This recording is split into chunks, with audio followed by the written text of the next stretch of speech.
جماعة تعالوا نشوف حكاية إيرام العروسة المنحوسة اللي في حياتها موكوسة ومن عيلتها مفروسة ونفسها تقرصهم ناموسة، وده لأنهم عيلة مجنونة وبيعملوا عمايل تفضح القايم وتصحي النايم. وبيبدأ الفيلم بإيرام الزهقانة اللي من حياتها قرفانة واللي خطوبتها كرهانة، وده بسبب عيلتها الكحيانة. وبتقول إن آخر فرح اتعمل في عيلتها اتقلب بمهانة، وبتفتكر يوم فرح خالتها هوليا واللي كان فرح مهزأ بكل المقاييس. وبنشوف عمتها الحرباية مثلة وهي بتهزأ جوزها أرل وبتقوله بتعمل ايه يا واطي، انت بتصور الموزز وسايب مراتك. وبتدخل وقتها هوليا العروسة اللي بتبقى لابسة فستان الوزدة المنفوشة وبتروح علشان تقعد في الكوشة، والدنيا بتبقى فل الفل لحد ما بتيجي ست وبتضرب أرزو خالة إيرام الصغيرة جوز إقلام، وبتقول لها يا حرامية يا نصابة. وده ليه بقى؟ لأن أرزو بتشتغل منظمة أفراح لكنها نصبت عليهم وأخدت فلوس الفرح، واتقلبت الجوازة لخناقة بعد ما جولشان أم إيرام عرفت إن أختها أرزو الواطية خدت فلوسها وفي القمار خسرتها، وده لأنهم كانوا شركاء يعني. وطبعا الجوازة اتحولت لخناقة وكلهم فضلوا يضربوا في بعض، وبقوا الثلاث إخوات جولشان المجنونة وأرزو النصابة وهوليا المتسابة. بس الحمد لله يا جماعة بهجة جوز هوليا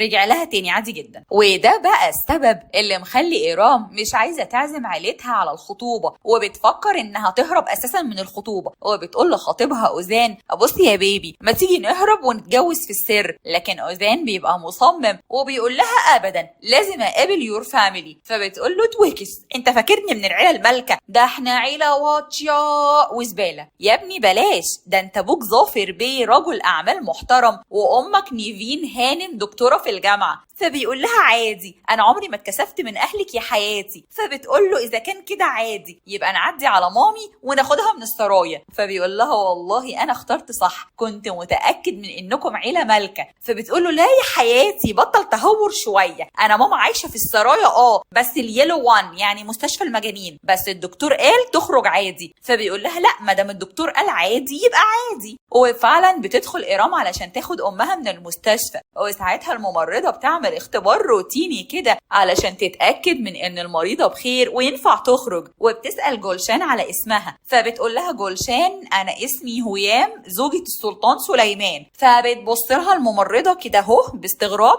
فبتتحايل عليها إيرام وبتقول لها بصي بقى بصراحة النهاردة خطوبتي وعايزة مامتي تبقى معايا. فبتصعب إيرام على الممرضة وبتقرر تمضي قرار خروج جولشان، وبعدها بتتعرف على أوزان وبتقول له ده انت مز وجنان وطويل كمان. وفي الوقت ده إيرام بتقول لأمها أي حد من أهل أوزان يسألك كنت فين تقولي إنك كنت في باريس تمام. وفي الأثناء دي بيوصلوا نيفين وظافر لبيت عيلة إيرام، وبتكون أرزو خالتها في انتظارهم. وبعد شوية بيوصلوا إيرام وأوزان وجولشان للبيت، وأول ما بيرنوا الجرس بيسمعوا صوت صيويت صيويت، وبتفتح لهم نيفين أم أوزان وبتقول لهم أنتيكا هانم جدة إيرام خلاص بقت أنتيكا بجد وماتت. فبتتصدم إيرام، ووقتها جولشان بتقول لهم إيه الحزن المغلي والقرف ده، أنا الدكتور منعني من الزعل. وبتقرر تروح تقعد في العربية، ولما نيفين بتقول لها أنت إزاي هتسيبي أمك، بتقول لها جولشان لا دي مش أمي دي حيالله خالتي، وبتمشي وبتسيبهم. وبتتصدم إيرام وبتتحول الجوازة لجنازة، وطبعا بتبقى مكسوفة من تصرف أمها. هو أول ما إيرام بتدخل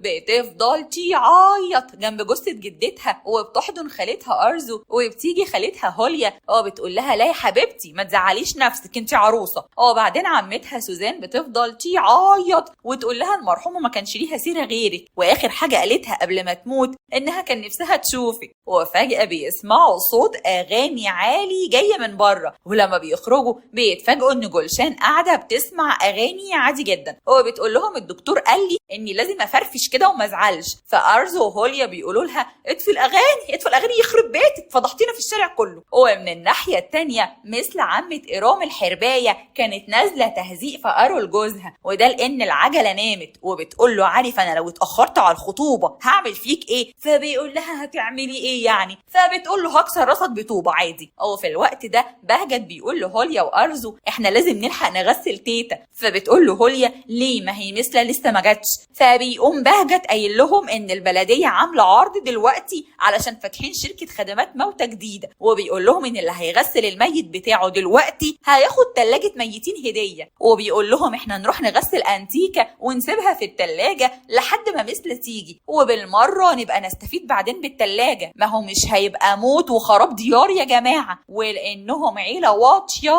بيوافقوا عادي جدا. وفي الاثناء دي بتيجي واحده وبتجيب ارزو من شعرها وبتقول لها تعالي لي يا نصابه، ده انا مش هسيبك. وبنعرف ان ارزو فتحت مشروع بيوتي سنتر وكانت بتدي الستات حقن فيلر بايظه، ودي واحده من زباينها اللي شفتها بقت شبه زلومه الفيل وبتحلف لا تمرمط ارزو وتحبسها. بتحاول ايرام تلم الدنيا علشان ما تتفضحش قدام عيله اوزان اكتر من كده، بس الست ابدا مصممه انها تفضح ارزو، وعشان كده ارزو بتضرب الست بعصايه على دماغها فبيغمى عليها. فبتتصدم ايرام وبتقول لها يخرب بيتك يا خالته انت قتلتيها. وبعدين بياخدوا الست وبيحطوها في المخزن عادي جدا. بعدها هوليا بتقعد جنب نيفين وبتقول لها سيبك انت يا اختي انت منورانا. وبعدين بتفضل تعيط وتقول لها المرحومه انتيكا كانت بتقول ان صوتي حلو زي فيروز، وبتروح قايمه مغنيه في وسط العزا. فبتقعدها ايرام وبتقول لها بص ايدك كفايه فضايح، حماتي هتاخد حب حياتي وهتمشي. وفعلا نيفين بتبقى متاكده من انهم عيله مختله. وبعدها ايرام بتسيبهم وبتفضل تعيط في اوضتها على جدتها وعلى حظها المنيل اللي وقعها في العيله المعتوهه دي. لا دي مش عيله ايرام بقى، دي عيلتنا لما بتتجمع في العيد. المهم بتدخل عليها جولشان اللي حياتها توهان وبتقول لها وسعي بقى وكفايه عياط، النكد بيجيب تجاعيد، الدكتور قال لي كده. وبتنام وبتسيبهم. بعدين ايرام بتروح لاوزان الموز الجنان وبتقول له انت لو خدت اهلك وهربت ناو انا والله ما هزعل، هيبقى عندك حق. فالواد الحنين بياخدها بالحضن وبيقول لها على فكره اهلك دول لزاز ودمهم خفيف والله. فبتقول له والنبي انت اللي عسل انت واهلك.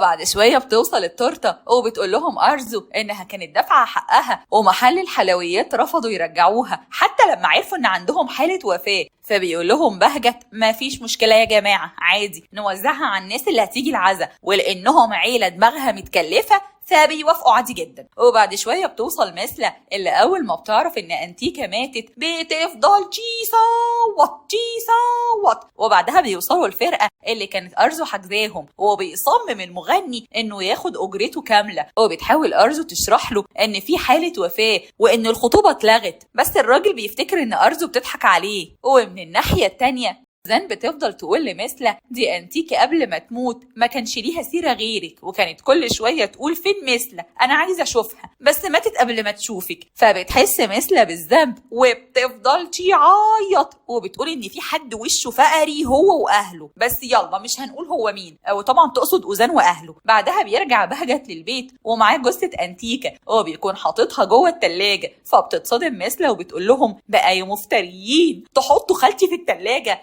بيقولوا لها على العرض اللي البلديه عاملاه، فبتقول لهم لا ما دام في عرض يبقى عادي. وفي الوقت ده جولشان بتقول لهم لا ده انتوا عيله نكديه اوفر. بتقرر تسيبهم وتخرج تشم هوا بره. وطبعا ايرام واوزان مش بيسيبوها لوحدها وبيخرجوا وراها. ووقتها بتروح عند المكان المفضل لايرام وبتحكي لاوزان عن طفوله وذكريات ايرام، ودي الحاجه الوحيده العدله اللي عملتها الحاجه من ساعه ما جت. وعشان كده اوزان بيديها ورده وبيقول لها بحبك يا حماتي يلي خلفتي حب حياتي. وبعد شويه بيرجعوا البيت وبيلاقوا ارزو ماسكه في خناق المغني وبتقول له انها مش هتديله جنيه لان الخطوبه اتلغت، وبتقول له خلي عندك دم شويه بقى. فالراجل بيقول لها انه مش هيتحرك غير لما ياخد فلوسه. فبتقول له يعني هتقبل تاخد فلوس ما اشتغلتش بيها؟ فبيقول لها بس كده، وبينادي فرقته وبيغنوا وبيعزفوا. ووقتها نيفين بتقول جرى ايه يا جماعه كفايه فضايح بقى انا هديله الفلوس. وفي الاثناء دي بيخرج ارول وبيسالهم مين فيكم يا حلوين عايز مشروب. فمثل بتقول له احترم نفسك يا مهزأ، احنا مش طالعين رحله. وعشان تكمل فالنور بيقطع خالص، وطبعا كلهم بيبقوا خايفين للجثه تطلع ريحه، فبيسرقوا كهرباء من الجيران اللي جنبهم. وبعدها بيعرفوا ان ارزو ما دفعتش فواتير الكهرباء، وفجاه بتخرج الست اللي كانت ارزو حبساها في المخزن وبتفضل تتخانق معاها وبتقول لها يا نصابه ده انا هخرب بيتك، وبتجيبها من شعرها قدام الكل وبتفضحها قدامهم وبتقول انها بتبيع فيلر مضروب وانها بتنصب على الزباين وانها هترفع عليها قضيه. ووقتها بتتصدم نيفين وبنعرف انها كانت مشاركه ارزو في البيوتي سنتر، وطبعا بالشكل ده هتخسر كل فلوسها. مش عارفه هي نيفين جايه تتصدم دلوقتي بس ولا ايه. المهم بتقول لها ايرام منك لله يا خالته فضحتيني، وبتعتذر لنيفين، لكن اوزان بيقول لها ان ملهاش ذنب في اللي حصل. وبعدها بيكتشفوا ان جولشان قفلت عليهم الباب وحبستهم في الحديقه لانها مش عايزه وجع دماغ، لكن ايرام بتقدر تدخل وبتفضل قاعده في اوضتها لوحدها. وبيجي لها اوزان وبتبقى مكسوفه ومن عيلتها مخنوقه، وبتقول له انت لو عايز تهرب دلوقتي انا مش همنعك. فبيقول لها اوزان انه بيحبها وانه مش هيتخلى عنها. وفي الوقت ده بتدخل عليهم سوزان وبتقول لهم يقطعني انتوا كنتوا بتحتسوا الشاي. فبيقول لها اوزان لا يا طنط انا من عيله محافظه مش بنحتسي الشاي قبل الجواز. وبعدها بيقسموا نفسهم لمجموعتين، مجموعه هتنام ومجموعه هتصحى، وبيقرروا بهجت واوزان وارول انهم يصحوا ويفضلوا جنب جثه انتيكا. ووقتها بيقوم ارول وبيقول لهم انه كان عامل حسابه وعشان كده سقع ازازتين سبيروسباتيس اناناس، وبيفتح التلاجة اللي محطوطة فيها الجثة وبيطلعهم. وطبعا اوزان بيتصدم وبيقول ايه العبث ده يا جماعة، ده انتوا عيلة متخلفة فعلا بجد. مش بس كده، ده ارول بيطلع سيجارتين بالمكسرات وبيقول لاوزان اهو انت هتفضل مصدوم كده اول 20 سنة جواز وبعدين هتتعود علينا وهيبقى الموضوع بالنسبة لك عادي. وعشان تكمل بقى فجأة البوليس بيقتحم المكان وبيقبضوا على ارزو، وده لانهم لقوا مخدرات في عربيتها. وطبعا كلهم بيتصدموا وبيروحوا وراها على الاسم، وبتنهار نيفين وبتقول يا دي الفضايح ايه النسب اللي يعر ده. بتحاول ايرام تعتذر لها. بعدها بهجت بيجيب اللابتوب بتاع ارزو وبيقول انهم لازم يفتشوا وراها بدل ما تبقى عامله مصيبه تانية. ووقتها بيكتشفوا انها حولت مبلغ كبير لبنك في اليونان، مش بيكونوا عارفين هي عملت ايه بالفلوس، وبيخافوا لا يطلع وراها مصيبه جديده. ومش بس كده، دول كمان بيعرفوا ان ارول مشاركها من ورا مثله. وهنا بتنهار جولشان وبتفتكر ان ارزو نصبت عليها زمان، وبتقول منها لله اختي هي السبب في دخولي مستشفى المجانين. فبتسمعها نيفين وبتقول لها كانت السبب في دخولك مستشفى الايه يا عينيا. بتحاول ايرام تغطي على كلام امها وتقول انها كانت في باريس. فجولشان بتقول لها بس يا بت بطلي كذب، وبتعترف انها كانت في السرايا الصفراء عادي جدا. وفي الوقت ده بتيجي سوزان اللي بتكون سكرانه ومتنيله على الاخر وبتحضن ظافر وبتقول له علي حبيبي كنت فين. فبيستغرب ظافر وبيقول لها علي مين يا وليه انتي؟ فبتقول له سوري اصلك شبه علي الاكس بتاعي، وبتفضل قافشه فيه ومصممه انه علي. وتاني يوم البوليس بيتاكد من ان المخدرات مش بتاعه ارزو وبيفرجوا عنها، وبتاخدها مثله بسرعه علشان يحضروا دفنه انتيكا. وفي الوقت ده بتدخل سوزان عليهم وهي لابسه فستان فرح وبتاخد ظافر بالحضن وبتقول له حياتي كنت فين.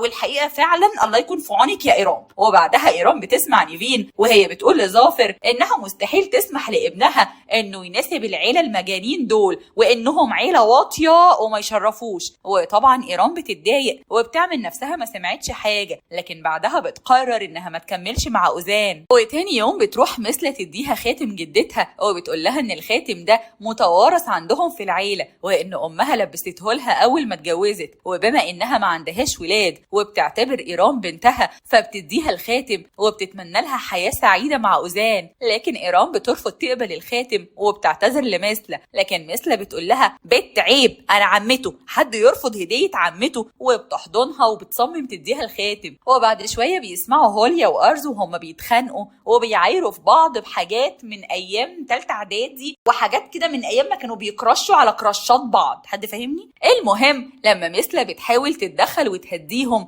هوليا بتعرفها ان ارول كان مشارك ارزو من وراها، فبتجيبها مثله من شعرها وبتقول لها بقى يا واطيه تخسريني كل فلوسي، وبتفضل تضرب فيها. وبتقول لارول وانت يا واطي من النهارده هتشتغل عندي لحد ما تسدد كل الفلوس اللي عليك. وفي الوقت ده بتتفرج إيرام عليهم وهي قاعدة فوق السطوح وبتقول يا ربي يعني ارمي نفسي من فوق وارتاح من العيلة المختلة دي. وساعتها بيشوفها أوزان وبيفتكرها هترمي نفسها من فوق، فبيطلع بسرعة وبيقعد جنبها. فبتقول له إيرام أنا أسفة، أنا مش هقدر أكمل معاك، أنا عايشة وسط مجانين. فبيقول لها حقك عليا من الدنيا كلها يا كل الدنيا. يا سلام على حنية قلبك، روح يا ابني، كل نساء الأرض راضيين عنك. وبيقرب منها وبيقول لها do you love me، فبتقول له do you، لكن بسبب رومانسية أمه الملزقة دي بيقع من فوق السطوح ورجله بتتكسر وبيتنقل على المستشفى، وطبعا بتبوظ الخطوبة خالص. ووقتها نيفين الحرباية بتقول لإيرام ما تزعليش يا حبيبتي، محدش بيختار عيلته يا حبيبتي، واسترستت لها على التشي. فإيرام بتقول لها لا بقى يا طنط ما اسمحلكيش،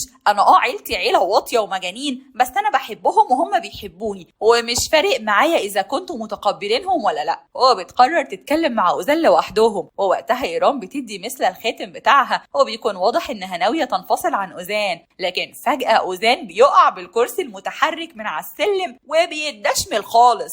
بعد سنة بتتحسن صحة جولشان وبتروح تعيش مع أوزان وإيرام في بيتهم. وبعدها إيرام بتجيلها مكالمة من أرزو وبتقول لها إن مثلة تعبانة وعايزة تشوفها. وفعلا أوزان وإيرام وجولشان بيروحوا بسرعة على بيت العيلة، وبتتفاجئ إيرام بإن عيلتها عاملين لها حفلة خطوبة كبيرة، وبتفضل هوليا تغني وكلهم بيرقصوا وبيبقوا فرحانين. والحكمة بقى اللي احنا طلعنا بيها من الموال البامبي المسخسخ ده، قومي يا بت وامسكي في العريس الحنين المزد وكلبشي، واوعي خالص من اهلك المجانين تختشي. وشكرا يا فندم.